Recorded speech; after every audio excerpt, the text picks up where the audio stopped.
দ্বিতীয় নম্বর গাছটা দেখেছো, এবার তৃতীয় নম্বরের গাছটা জামরুল দেখো গাইস, এই দেখো আমি এই যে কোল ভর্তি করছি, মানে নামা কিছু নেই। এই গাছটা হচ্ছে ছোট্ট গাছ, এটা বেশি বড় গাছ না, এটা ছোট্ট গাছ, দুটো গাছ মিক্সড করা, পেয়ারা গাছ আর জামরুল গাছটা মিক্সড করা।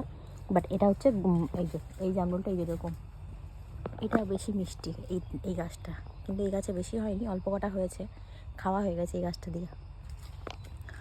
আর আমার এই যে কোলে ভর্তি করে নিয়েছি, ঠিক আছে, নিয়ে বাড়ি গিয়ে খাবো, একা নয় স্বামীকে দিয়ে খেতে হবে। দাঁড়াও, এই যে এই গাছটা পেয়ারা, ওই দেখো বাপে উপরটা দেখো, উপরটা দেখো পুরো গোলাপি কালার হয়ে গেছে, ওই দেখো উপরেরটা